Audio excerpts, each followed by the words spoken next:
Bien, y en esta costumbre que tenemos en este 2025 de Agro y Algo Más de charlar con protagonistas de la producción, nos visita un amigo de la casa, el señor Jorge Brunoni. ¿Cómo anda, querido? ¿Todo bien? ¿Qué tal? ¿Todo bien? Nunca sé cómo decirte, magíster, así está bien.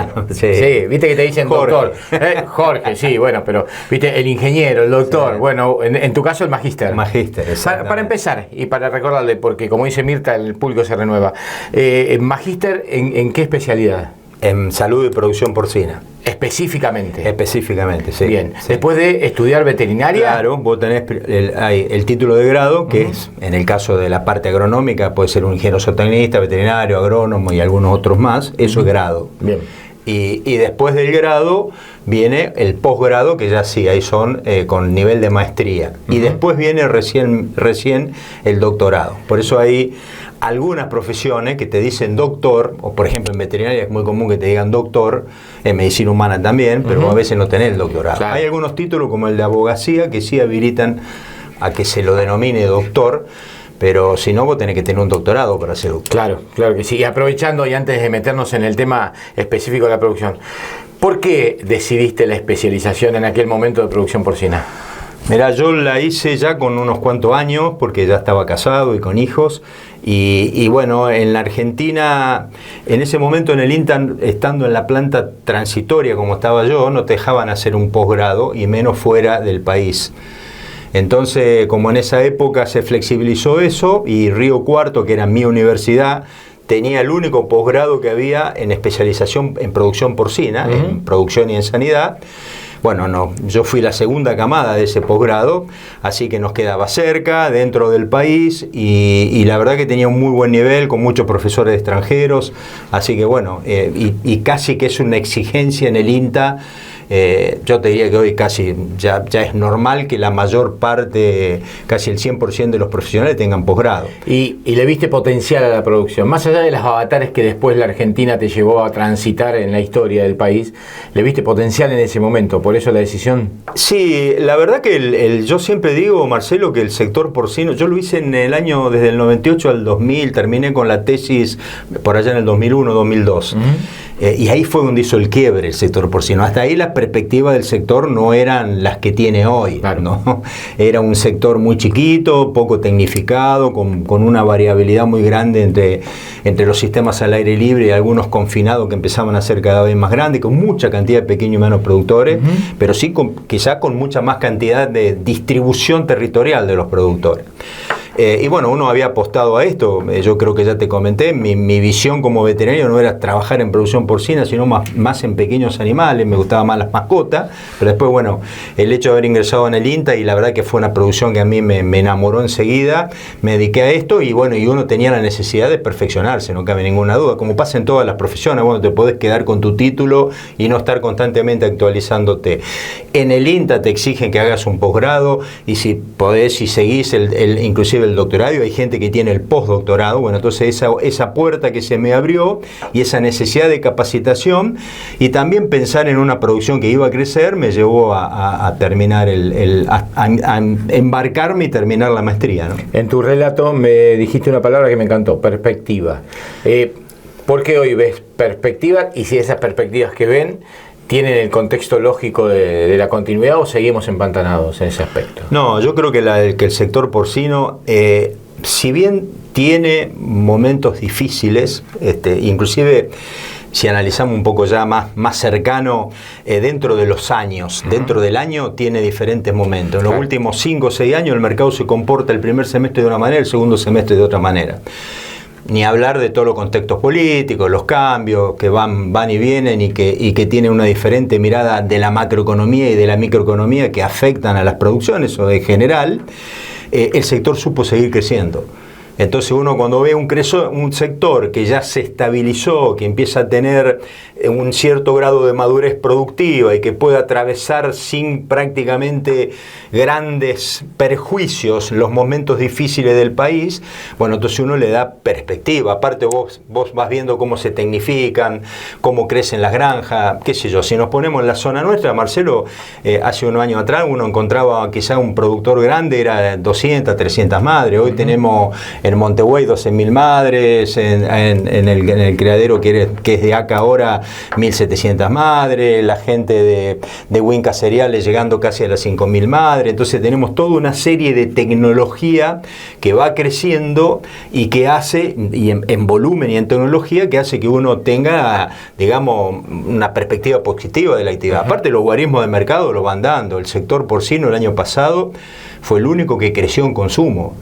Mientras la vaca cayó el 9% y estamos en un poquito menos de 48 kilos, el ave está muy estancado en 45 y algo, pero con una baja el año pasado, a pesar de que uno cuando mira la información parecería que el pollo reemplaza a las otras carnes y es el que mantiene el consumo de carne, porque cayó el 1.4%, comparándolo con el 23%, mientras que el cerdo creció el 1.4%.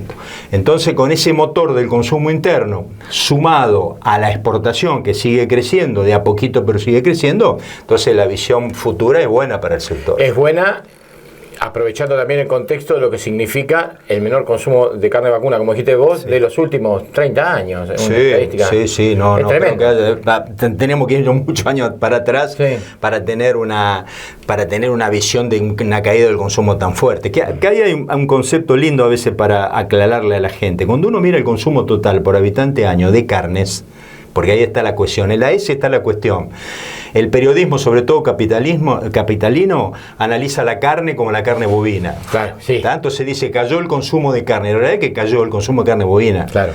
Pero el consumo per cápita de todo lo que comemos de carne sigue mantenido, no digo que no haya variado, pero sigue mantenido por el crecimiento fundamentalmente del cerdo. O sea que es como que la vaca que cae, el cerdo crece y el pollo está estabilizado, entonces en el paquete del consumo de las tres carnes no es tan abrupto la caída del consumo. Pero sí hay un cambio hacia carne más barata. Bien, vamos a hacer la primera pausa. Después de la misma, vamos a hablar, en base a estas perspectivas de lo que dijiste, cómo tenemos que hacer para que el cerdo trascienda las fronteras de Argentina, que me parece es uno de los grandes secretos que decimos siempre con el valor agregado en origen, de la posibilidad de tener un nicho diferente y de recaudación también, tanto que hace falta, ¿no? Ni un problema. En un ratito hablamos, ¿vale? Dale. Pausa, ya venimos, seguimos en Agro y algo más.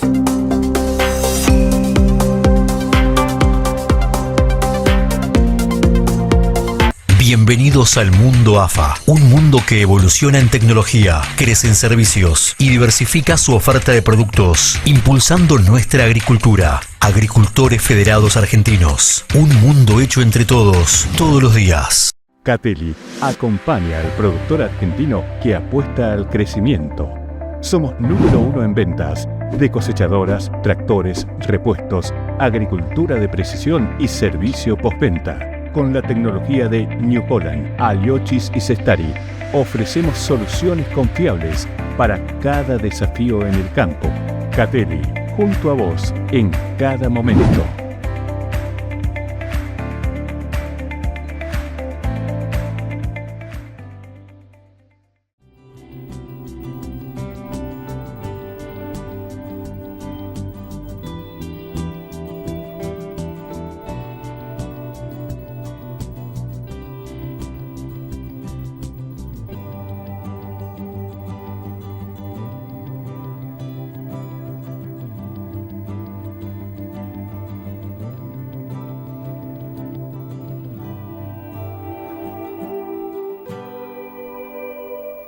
Abelardo Cufie, agricultura de precisión, responsabilidad, calidad, creatividad, experiencia, porque lo que hacemos, lo hacemos con pasión. Abelardo Cufie, de la precisión a la exactitud.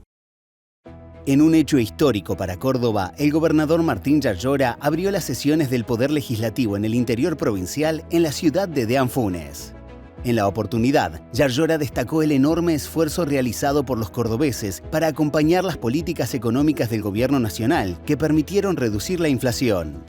En ese sentido, ponderó que Córdoba cerró el 2024 con un superávit fiscal de 1.2%, siendo una de las provincias que más bajó el gasto público, incluso sosteniendo programas de un gobierno nacional que optó por desentenderse de muchas de sus obligaciones en materia de jubilación, transporte, salud, Fondo de Incentivo Docente, Obras Públicas y Contención Social.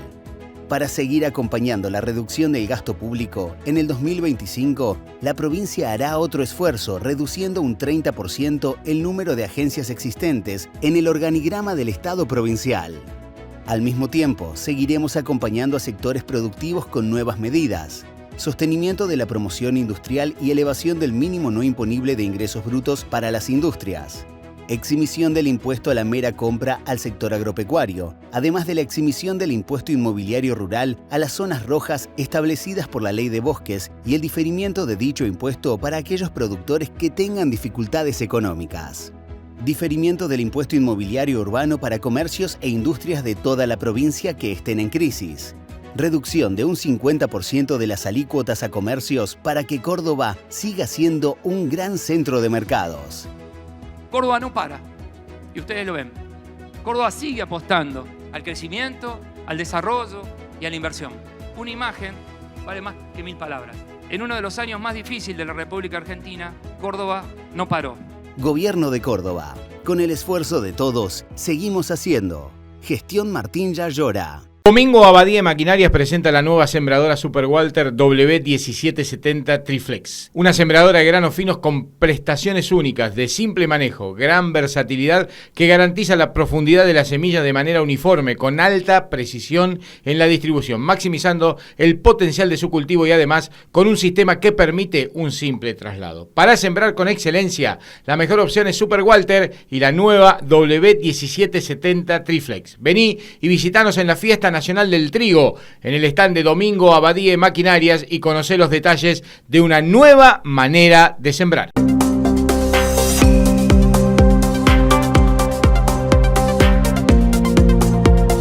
Seguimos en Agro y Algo Más con la visita de Jorge Brunori, hablando un poco de lo que tiene que ver con la producción porcina específicamente, pero después vamos a ir por otros temas. Nos fuimos del primer bloque hablando de cómo hacer para cambiar la ecuación de que se sigue consumiendo el 90 y pico por ciento, ¿no? En consumo interno. Sí, el 98, 99% se destina al mercado interno. ¿Por qué? Porque Argentina, digamos, nunca encaró, como lo está haciendo ahora en los últimos años, el mercado de exportación. En realidad nunca fuimos exportadores, ¿no?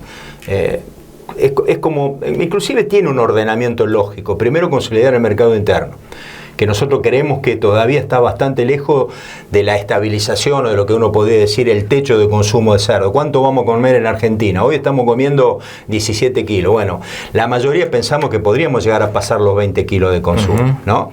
Entonces, primero hay que seguir consolidando eso. Eso no quita de que nosotros crezcamos y afiancemos el consumo, el mercado de exportación. Para eso, Marcelo, esto va mucho de la mano con el desarrollo tecnológico y las granjas de volumen. Porque claro, cuando vos encarás un mercado de exportación, lo que tenés que hacer con lo que se llaman las 3C. La calidad, que la tenemos, la cantidad, que la empezaríamos a tener, y la continuidad. Entonces uno tiene que tener empresas líderes de mucho volumen de producción que vayan abriendo estos mercados y lo vayan manteniendo, ¿no? El aspecto de la sanidad nosotros en Argentina lo tenemos, claro. La competitividad la tenemos, porque en el cerdo a nivel mundial tener maíz y soja te asegura el 75% del costo, así que Argentina es altamente competitivo. Entonces esa conjunción de factores hace que uno vea que el mercado de exportación de a poquito va creciendo.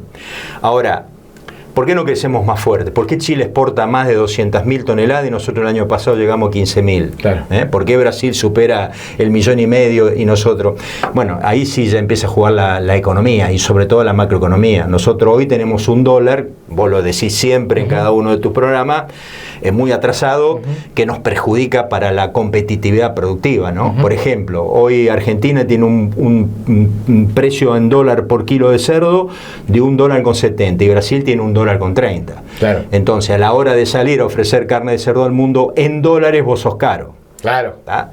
Y sos muy permeable a que te traigan cerdo de afuera, porque el cerdo de afuera está más barato, y sobre todo teniendo un competidor tan importante como Brasil. Yo creo que en la medida que Argentina acomode estos factores, hoy fundamentalmente macroeconómicos, no haya más intervenciones, como algunas veces ha habido en los mercados de carne, para mí totalmente equivocado, sin ninguna duda que vamos a ser un jugador importante dentro de los 10 primeros exportadores de carne de cerdo al mundo.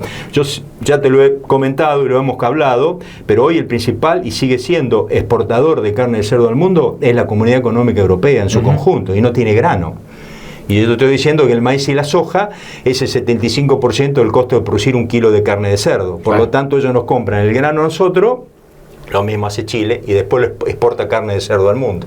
Y nosotros estamos viéndola pasar. Y nosotros exportamos un producto a 400, 500 dólares, que es la soja, el maíz o algún derivado como una harina. Y estamos peleando y seguimos peleando en eso, ¿no? Claro. Mira, el año pasado, a pesar de que Argentina exporta productos de no tanto valor, porque lo que se exporta de fiambre y carne fresca no es mucho, se exportó a más de $1.000 la tonelada. Lo poco que se exporta entre $1.000 y $1.500 la tonelada. Y un grano o un subproducto de un grano se exporta a 400, 500 dólares. Entonces, sin ninguna duda, y esto ya es casi repetitivo y uno empieza a sentir un gusto a utopía, pero ese es el camino de Argentina, no cabe ninguna duda. Jorge, lo hemos hablado, ya lo recordamos simplemente, esas aspiraciones de aumentar el volumen de producción significa, por ejemplo, en algún momento se habló fuertemente de inversiones chinas donde se temía por el tema de la sanidad principalmente, ¿no? Por ahí pasa también, equilibrar lo que uno puede lograr en el aumento de la producción, pero manteniendo la calidad de lo que tiene la carne porcina. Sí, sin ninguna duda. Hay que mantener la calidad, que Argentina ya la tiene, porque hoy lo vemos cuando vamos a una carnicería, el cerdo tiene más del 50% de magro, es un producto que es igual a cualquier parte del mundo. No es tan difícil en el cerdo igualar la calidad que tienen otros países que son fuertemente exportadores, porque es cuestión de incorporar genética y tener alimentación equilibrada, y eso hoy Argentina lo tiene, así que nuestra calidad es igual a cualquier parte del mundo. La sanidad, tenemos la mejor sanidad del mundo, somos uno de los 4 países con mejores sanidad, porque tenemos enfermedades que otros países tienen y que en Argentina no la tiene. Así que en eso somos totalmente competitivos. Y reitero, el hecho de producir el grano desde el punto de vista con una economía más acomodada, no con esta, nos permitiría tener mucha competitividad. Entonces, lo que nos tiene que quedar claro, Marcelo, y vos también lo decís muchas veces en tu comentario, es que lo que Argentina no haga lo van a venir a hacer. Claro. Eso puede estar Milei, puede estar Cristina, puede estar el gobierno que esté, sí, pero el mundo va camino a, te diría que casi sin fronteras comerciales, o sea, va a haber empresas. Yo te hago esta pregunta. Europa exporta la mayor parte de lo que produce España, Alemania, lo exporta a China. En España hay integraciones de cerdo que tienen más de 100.000 madres, ¿no? Cuando esas integraciones necesiten expandirse para seguir dándole de comer cerdo al mundo, no lo pueden hacer en España. España tiene el tamaño de la provincia de Buenos Aires. Hacen milagros. Entonces lo que van a hacer, se van a levantar de ahí y van a venir a hacer a la Argentina, lo cual es bueno porque es una inversión. Pero en alguna medida estaríamos, desaprovechando una oportunidad que nosotros la podemos hacer, con generando trabajo y desarrollo de los territorios. Entonces ahí es un dilema que tenemos por delante que no cabe ninguna duda. Vos me preguntaste de perspectiva. Las perspectivas son buenas. Ahora, la consolidación del sector tiene que ir el mercado interno junto con el mercado de exportación. Claro. Junto con el mercado de exportación. Porque hay estándares de calidad. Y yo siempre digo que las condiciones de sanidad son lo más difícil de lograr y lo más fácil de perder. No cabe ninguna duda. Mirá, recién estaba analizando un informe del Rabobank, que hace muchos de estos informes del sector agropecuario, y la mayor parte de las perspectivas de las cárnicas a nivel mundial, pero no solamente de cerdo, sino de las carnes en general, las empresas están apuntando mucho a la bioseguridad. Post pandemia, este es un tema crucial, ¿no? Pues es un tema crucial. Recordemos que siempre las enfermedades zoonóticas que afectan al humano y las pandemias en general provienen de animales. Entonces, todo lo que es comercio de carne tiene que tener, no solamente por las enfermedades que afectan la producción, sino también por las enfermedades transmisibles. Ahí es donde ponen toda la ficha, en dar calidad y en dar seguridad alimentaria y, sobre todo, seguridad sanitaria. Bien, una nueva pausa. Dale. Yo te voy anticipando lo que vamos a hablar en el próximo bloque, que tiene que ver con algo bien sensible y que te involucra en los dos sectores, en la investigación y en la educación, porque sos investigador del INTA y porque sos docente. Quiero que nos des tu impresión del momento que estamos viviendo, que claramente, lo decimos siempre nosotros, no es el mejor, pero quiero que lo analicemos. Dale. Dale. Perfecto. Pausa, ya seguimos en Agro y algo más a través de Televisora Regional Unimar.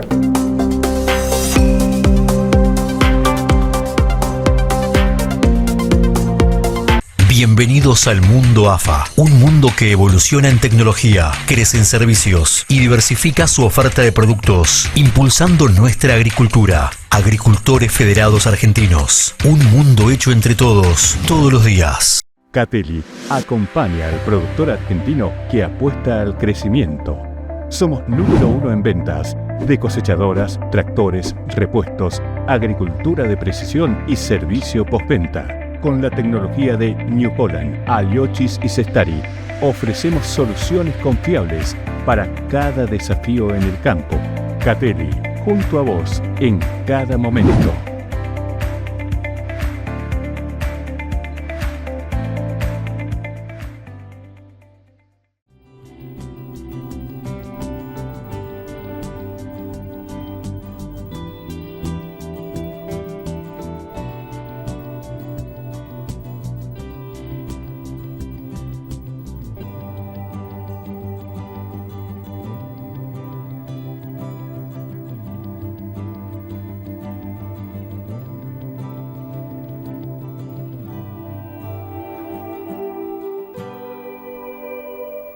Abelardo Cufia, agricultura de precisión, responsabilidad, calidad, creatividad, experiencia, porque lo que hacemos, lo hacemos con pasión. Abelardo Cufia, de la precisión a la exactitud.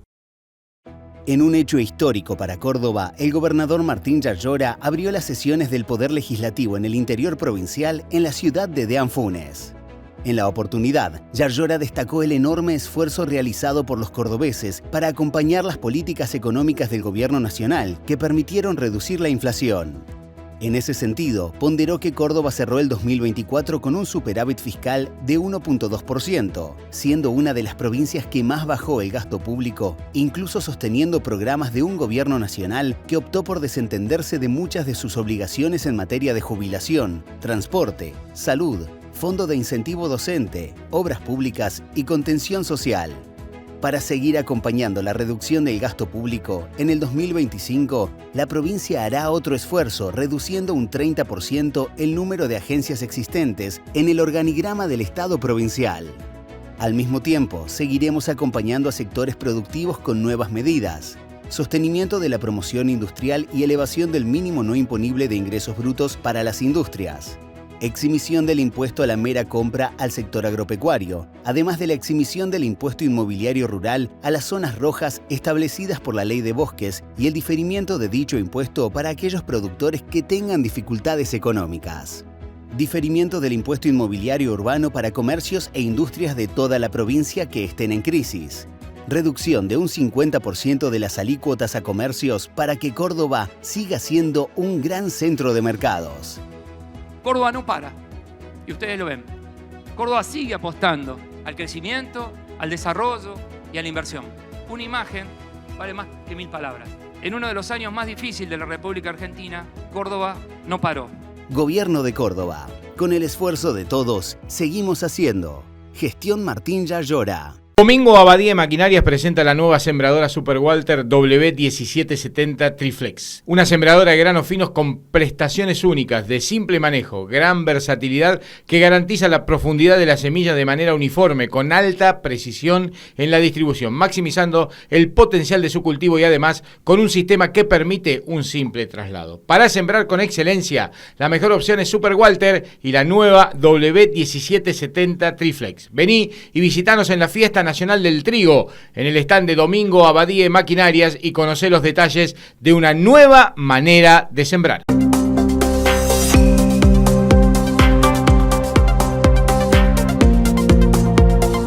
Bueno, los temas están planteados, Jorge, lo hicimos en el bloque anterior. Arranquemos por el INTA, una situación complicada. Sí, por llamarlo de alguna manera. Sí, estamos en una situación difícil, estamos con un gobierno que tiene una visión, y esta es una visión personal, pero por supuesto como empleado del INTA y como una persona que le debo todo mi desarrollo profesional al INTA, en una situación muy difícil. Bueno, hemos tenido una reducción de personal, estamos ahora en febrero, se está preparando una reestructuración del INTA con una disminución importante entre personas que se jubilan, más los que ya se retiraron, lo cual afecta a la funcionalidad del INTA, porque hay puestos que la persona ya no está más y no lo puede reponer. Una total incertidumbre con respecto a todo lo que va a ser el presupuesto, casi ni estamos pensando en el presupuesto. Y bueno, en estos días nos estamos enterando quizás de este nuevo decreto que puede llegar a salir, que es el decreto donde cual hay una serie de organismos que van a sufrir desde fusión, eliminación o transformación. Así que es una situación de incertidumbre que en un organismo de investigación y de transferencia de tecnología como es el INTA, como son los organismos de esta característica, no es bueno, porque vos tenés gente joven, gente formada, que tiene que dedicarse y poner su cabeza en la investigación, en la capacitación, en la transferencia, y en realidad lo está poniendo en cómo le va a ir mañana, porque la verdad que la incertidumbre te hace que vos no sabés lo que te va a pasar mañana. Ni hablar que hay un fuerte atraso salarial en el Estado, pero sumado a eso, que yo te diría que hoy es un problema, pero el problema más acuciante es qué nos puede pasar. Entonces, yo lo pasé en la década del 90 y lo vuelvo a pasar en el final de mi carrera dentro de la institución. Y la verdad que yo creo que el INTA no se merece esto, esa es la definición, porque el INTA es un organismo que tiene cuestiones para acomodar, para arreglar, como todas las partes del Estado. Ahora, una cosa es arreglar, modificar, acomodar, y otra cosa es directamente desactivar, cerrar. Claro. ¿Está? Entonces, eso es lo que yo no concuerdo con el gobierno. Lo que no anda bien se puede acomodar, pero no hay que cerrarlo, ¿me entendés? Y ahí es donde nosotros nos genera, reitero, ¿por qué digo que el INTA no se lo merece? Porque el INTA ha hecho muchísimos aportes, muchos más de lo que por ahí la gente que a lo mejor no está ligada al sector conoce. Y es una institución que tiene 70 años de trayectoria y que ha permitido, entre otras cosas, que Argentina triplique la producción de grano, triplique la producción de carne, y bueno, y todas las razones de biotecnología y tecnología que conocemos. Así que, reitero, lamentablemente estamos pasando un momento muy difícil, muy angustiante, y bueno, y viendo cómo va a terminar esta historia, ¿no? Que pero es viste que en la Argentina todo se transforma, y sin entrar en personalismos, hablamos de cuestiones ideológicas. La derecha argentina es distinta de las derechas del mundo, porque, a ver, vamos a lo más simbólico y a lo más contundente. El reflejo de Trump en los Estados Unidos, un tipo que entra, que irrumpe con medidas polémicas, pero que tiene claro que la investigación científica no se toca. Entonces, ¿dónde está la explicación de la ideología argentina, que entiende que los científicos son todos unos vagos que lo único que hacen es estar sentados detrás de un microscopio o de un escritorio? Porque no se entiende ni siquiera en la misma ideología que practica el gobierno. Y insisto, no lo personalizamos, pero Milei, Macri, la década del 90 con Menem, pura coincidencia, pero la recordada frase de Cavallo, que vayan a tomar café, o los mandó a tomar mate a los científicos, es una deformación que tiene Argentina solamente. Es casi exclusiva de este país, sí, claro. Sí, es casi exclusiva de este país.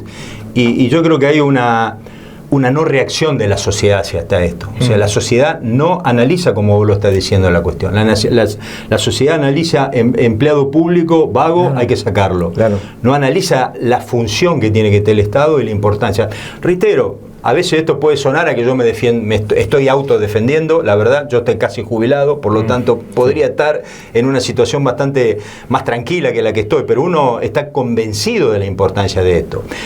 La educación, la salud, la investigación y la tecnología tienen que ser hechas por el Estado. La gente yo hablo a la gente que por ahí no conoce el sector, ¿no? Porque por ahí el que conoce el sector sabe que estas cosas son así, pero la gente común, la que por ahí analiza inclusive en los medios, es la que no valora la importancia de tener la ciencia y la tecnología. La actividad privada hace otro tipo de investigación, no hace la investigación básica de desarrollo, de prueba, de prueba. El privado no tiene tiempo para eso. El privado usa esa tecnología para aumentar su producción, claro, generar su mercado, y eso es lógico que sea así. Sí. Entonces, el Estado es el que genera la tecnología básica, la ciencia básica, la generación de información básica para que lo utilicen, en algunos casos la sociedad y en otros casos empresas que después retornan a la sociedad. Argentina no es una potencia hoy en grano porque se nos ocurrió ser una potencia, porque ha habido todo un trabajo y un desarrollo de la tecnología. Ni hablar, tenemos 1000 cosas para mencionar. Pensemos en la siembra directa, en un montón de cuestiones que se trabajaron desde la investigación y en organismos como el INTA. Entonces, cuando vos decís, a ver, en el CONICET había una persona que analizaba historietas y el análisis queda ahí. Nadie sabe por qué se analizaba esa historieta y se deja de lado todas las funciones que genera un organismo como el CONICET. Los del INTA son vagos, pero todo queda ahí, el análisis termina ahí, no se hace el análisis de todo lo que aportó el INTA a la región, a la ciudad y al país. Te agrego algo, la gente dice, son vagos y choros. Yo no conozco ningún ingeniero, incluyéndote, ningún ingeniero del INTA que se haga millonario trabajando en el INTA, ¿no? Yo invitaría a cualquiera que venga a mi casa. Claro. Y te agrego algo. Si vos querés hacer plata en este país, no hay que ir por la investigación. Y si vos ni te la dedicas. docencia. Bueno, vos sos un poco psiquiátrico, Claro. te dedicaste a las dos cosas. Escuchá, te lo digo en confianza, pero la gente tiene que entender que magíster o especialistas como vos ganarían mucho más dinero simplemente dando conferencias. Bueno, ni hablar, seguro, ¿No? sí, Sí. seguro. Sí, seguro. Dedicándote a eso. Seguro, o haciendo otra cuestión que por ahí sería mucho Asesoramiento. más redituable, no cabe ninguna duda, no cabe ninguna duda.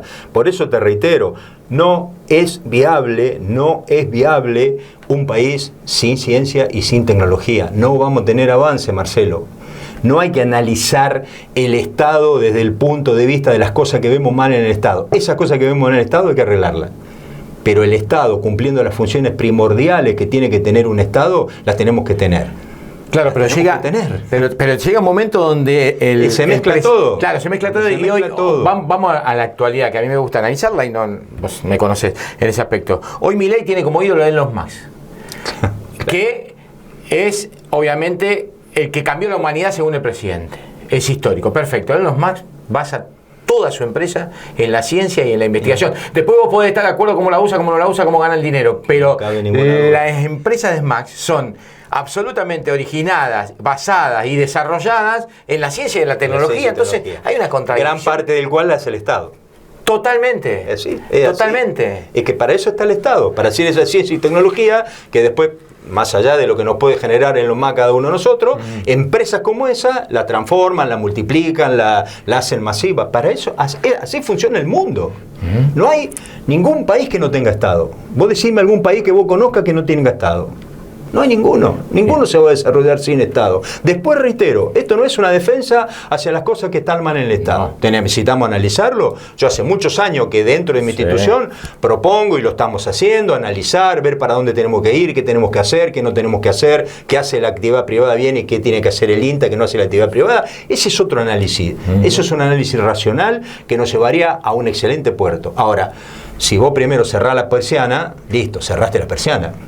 Y eso es lo que me parece que es una locura, la verdad que creo que es una locura. Peor que la década del 90, la década del 90 no venía de esta manera.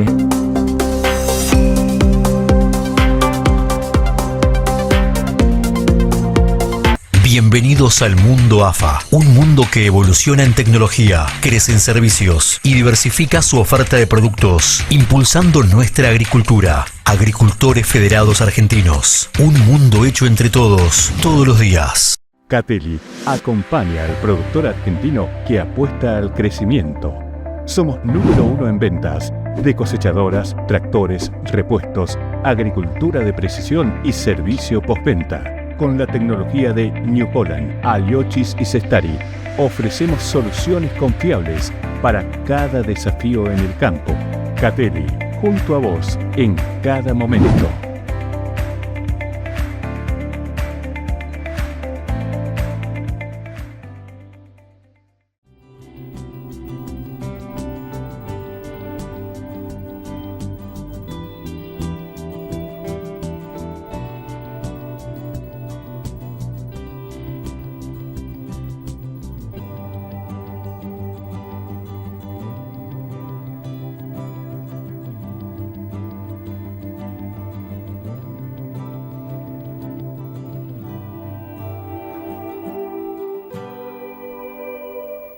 Abelardo Cufie, agricultura de precisión, responsabilidad, calidad, creatividad, experiencia, porque lo que hacemos, lo hacemos con pasión. Abelardo Cufie, de la precisión a la exactitud.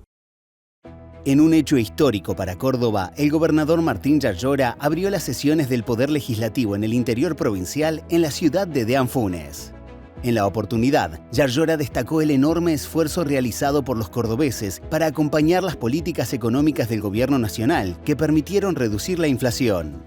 En ese sentido, ponderó que Córdoba cerró el 2024 con un superávit fiscal de 1.2%, siendo una de las provincias que más bajó el gasto público, incluso sosteniendo programas de un gobierno nacional que optó por desentenderse de muchas de sus obligaciones en materia de jubilación, transporte, salud, fondo de incentivo docente, obras públicas y contención social.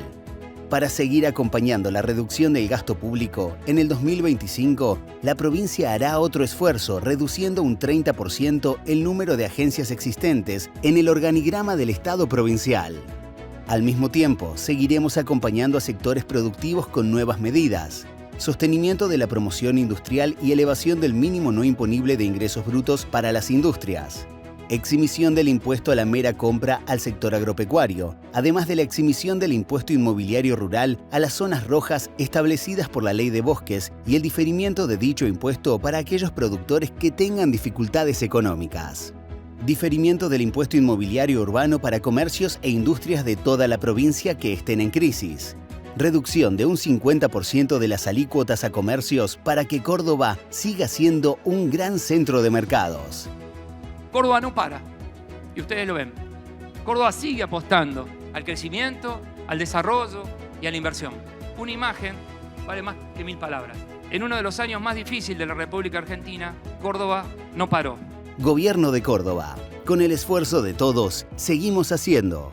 Gestión Martín Yarlora. Domingo Abadía Maquinarias presenta la nueva sembradora Super Walter W1770 Triflex. Una sembradora de granos finos con prestaciones únicas, de simple manejo, gran versatilidad que garantiza la profundidad de la semilla de manera uniforme, con alta precisión en la distribución, maximizando el potencial de su cultivo y además con un sistema que permite un simple traslado. Para sembrar con excelencia, la mejor opción es Super Walter y la nueva W1770 Triflex. Vení y visitanos en la Fiesta Nacional del Trigo, en el stand de Domingo Abadía Maquinarias y conocer los detalles de una nueva manera de sembrar.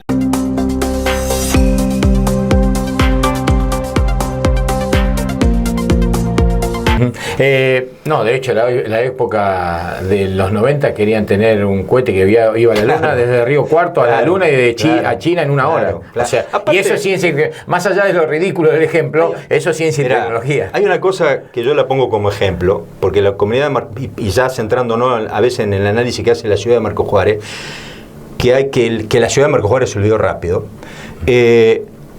En la época del COVID, el INTA, en una semana, transformó la planta de germoplasma en un laboratorio de diagnóstico de COVID con PCR y puso 4 profesionales con posgrado a trabajar en eso. Y a partir de ahí, el departamento de Marcos Juárez llevaba los hisopos al INTA y al día siguiente tenían los diagnósticos y no teníamos que ir a Córdoba.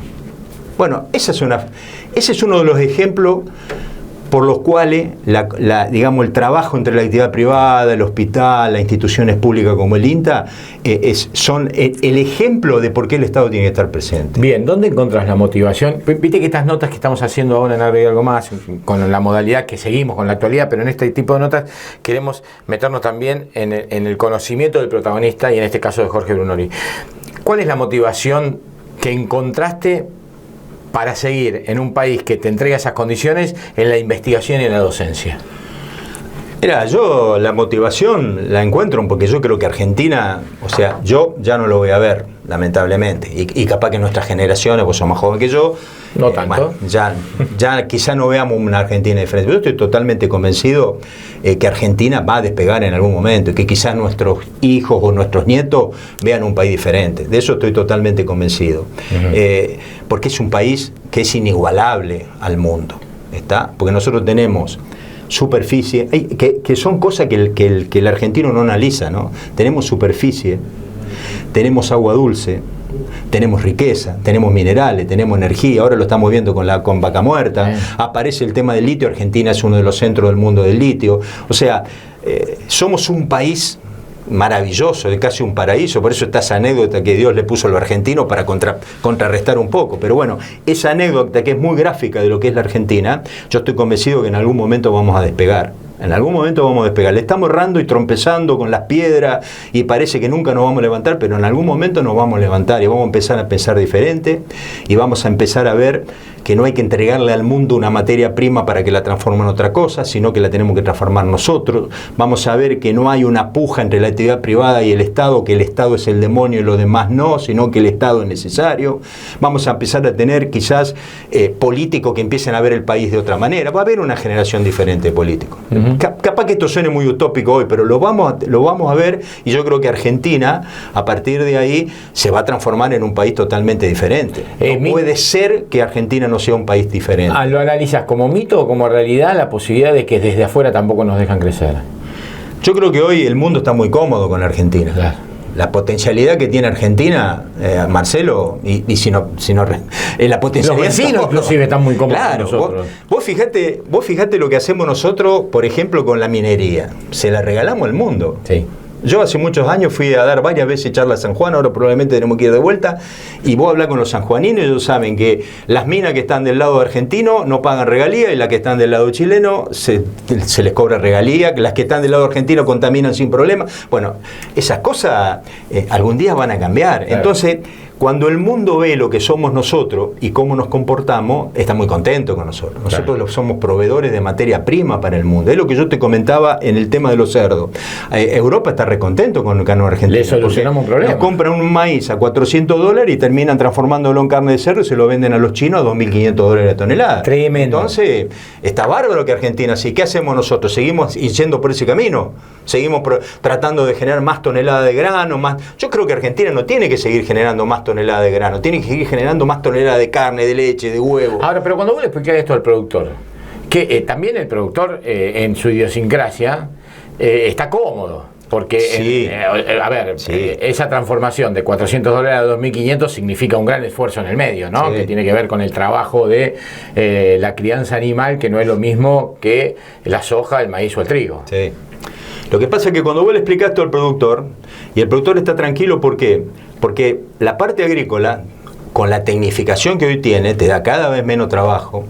Estábamos en zona segura, ahora climáticamente eso estamos empezando a poner en duda, y hay una rentabilidad que la mayor parte de las veces está asegurada. Que lo deja estar tranquilo. Y a su vez es una política que a eso lo cuida.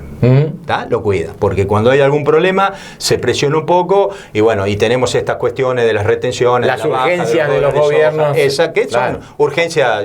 Esto no es ninguna política de nada. Esto es una desde el dólar soja a una reducción de retenciones al gobierno le faltan $10.000 y los necesita, y bueno, y apuntó a un dólar soja encubierto. Como vos lo dijiste una vez en la radio, más inteligente que el dólar de más. Claro que sí. Bueno, todo lo contrario es el sector que genera valor agregado.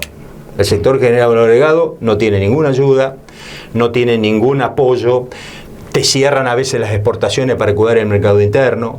Yo te pregunto esto, bárbaro que se baje 7 puntos a la soja, pero ¿quién pensó en lo que usan soja para alimentar un pollo, para alimentar un cerdo, para alimentar una vaca? Automáticamente los costos para arriba. ¿Qué hicieron para los otros? En el caso del cerdo aumentó 4% el costo. Entonces el productor de cerdo ahora tiene que aumentar el capón. Y si aumenta el capón, que es lo que vende el cerdo gordo, va a aumentar la carne en la carnicería. Capaz que el consumidor le baje el consumo. Entonces, cuando vos beneficiás la primarización, perjudica el valor agregado. Y las políticas son por ahí. Claro. Porque en realidad hoy a los gobiernos lo que les generan dólares, y es en gran parte la agricultura. Nosotros estamos mentalmente agriculturizados. No solamente territorialmente, mentalmente. Vos como periodista agropecuario lo sabés 10 veces mejor que yo. Todas las empresas fuertes, todos los apoyos económicos están del lado de la agricultura, no están del lado del valor agregado. El día que nosotros empecemos a pensar en apoyar el valor agregado, entonces vamos a tener que dejar estas pavadas de decir vamos a buscar el equilibrio fiscal ajustando. Claro. Porque hay una cosa que no te la voy a decir a vos, el equilibrio fiscal se logra entre lo que ingresa y lo que egresa. Sí. ¿Está? La pregunta es, ¿nosotros gastamos mucho? No. ¿O nos ingresa poco? Varias cosas. Nos ingresa poco, lo poco que ingresa administramos mal. Claro, y resulta eso. Exactamente. Porque entonces, muchas veces cuando el fluido de entrada es mayor, los errores se disimulan. Claro, porque cuando vos reducís el gasto fiscal, pero ajustándole a un jubilado, ajustándole a un docente, ya no es, ese es un gasto que duele, no es una reducción de algo que estaba superpuesto y no hacía falta. ¿Entendés? Entonces, y yo siempre pongo como ejemplo España, creo que te lo voy a haber dicho en algún programa. España tiene la superficie de la provincia de Buenos Aires, tiene la misma cantidad de habitantes que Argentina, pero tiene 3 veces del PBI de Argentina. Mirá si nosotros en vez de 600.000 millones de dólares tuviéramos 1.800.000 dólares. Ningún gobierno tendría que salir a ajustarle a un jubilado. Y eso se logra, entre otras cosas, porque por supuesto hay que agregarle turismo, que agregar minería, que agregar gas, que lo estamos teniendo. Claro. Un valor agregado al campo. Claro. ¿tá? Lo cual no quiere decir que nosotros dejemos hacer agricultura, sino que antes de llegar al buque, que no llegue como un grano o una harina, que llegue con otra cosa. El otro día escuchaba a un ex ministro de Industria que decía, si nosotros ponemos la harina de trigo, la vendemos en el buque a $400, pero si pongo fideo lo vendo a 1.500. Bueno, claro, pero ahí estamos en la disyuntiva de que yo siempre planteo a los productores que tomen otro tipo de papel, porque el eslabón de ajuste también en la agricultura son ellos, porque en definitiva todas estas medidas favorecen a los exportadores y no al productor. Bueno, la concentración en la agricultura es uno de los lugares donde más se está concentrado. A ver, estas medidas de alivio, que yo entiendo que al productor agrícola lo alivia en un momento de malas condiciones climáticas, pero le da un gran alivio a los exportadores, que son los que tienen el negocio está ahí. Claro, entonces... Porque en definitiva, no sabes si al productor se lo va a cobrar, se lo va a comprar dentro de 6 meses, porque tienen 365 días para entregar los exportadores. Claro. Entonces, andás a ver cuándo tienen la obligatoriedad o la necesidad del grano. Nosotros, por eso digo, Marcelo... Es un negocio financiero el que se hizo por ahora. Hay que repensar el país, y el país se repiensa a través del campo, porque es nuestro principal motor económico, con otros pequeños motores que nos ayudarán. El repensar el campo es el valor agregado, no cabe ninguna duda. Hoy, el gran karma que tiene Argentina, que para mí eso sí que me preocupa, es que tiene 15 millones de personas viviendo en 200 kilómetros cuadrados, que es capital federal y conurbano. En gran medida, esos fueron personas que en algún momento los sacamos de su lugar de producción y tuvieron que buscar esperanza en las grandes ciudades, ¿no? Acordate cuando íbamos a zonas que no tradicional de la agricultura, a desmontar y a sembrar en zonas que no eran, y esa gente se fue moviendo hacia la capital federal, más allá que hubo cuestiones políticas y bla, bla. Entonces, hay que repensar el país, y yo estoy convencido que ese nuevo país tiene que venir pensando en el mayor esfuerzo y trabajo que te va a generar que ese grano que tan bien producimos, antes de llegar a Rosario y de bajarse en el buque, no se baje como grano, sino como una tonelada de carne. Y lo vendamos $3.000 la tonelada. Como siempre, ha sido un enorme placer. Seguramente a lo largo de la temporada 2025 te vamos a estar convocando para hablar de las circunstancias que se vayan dando en muchas situaciones. La situación del INTA, de la producción porcina, del futuro. Y gracias por estar. No, gracias a vos, Marcelo. Un gusto enorme para mí. Nosotros, con más protagonistas de agro y algo más, volveremos mañana en la pantalla de Televisión Regional Unimar. Abrazo enorme. Chau.